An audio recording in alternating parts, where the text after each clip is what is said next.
The documentary The Wolfpack goes inside the lives of 6 brothers, Bhagavan, Govinda, Narayana, Mukunda, Krishna, now Glenn, and Jagadish, now Eddie, who allegedly grew up locked in a New York City apartment, rarely visiting the outside world.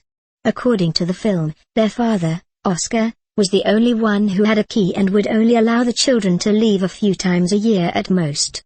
Details in the documentary reveal they relied on watching movies to cope with their isolation.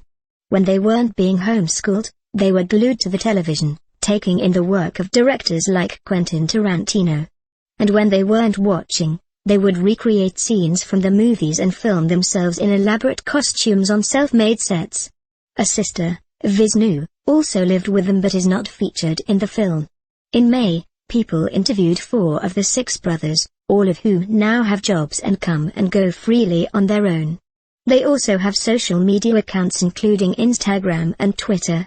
And they are flying all over the United States to promote their Sundance Film Festival Grand Jury Prize-winning film.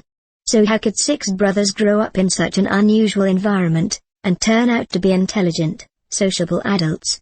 How can they seem so well-adjusted after the lifestyle they had growing up? When people met the 4 brothers, they were friendly, professional and polite, all standing up to shake a reporter's hand and making eye contact when introduced.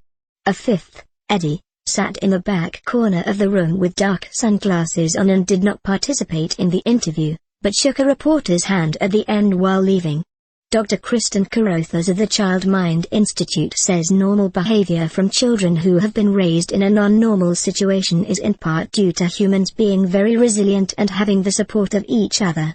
The fact that they went through this experience together, and that they had, the director, Crystal Moselle, taken interest in them and let them know that the world is safe, might contribute to the fact that they are able to come out into the world even though they've had this negative experience, Carothers says.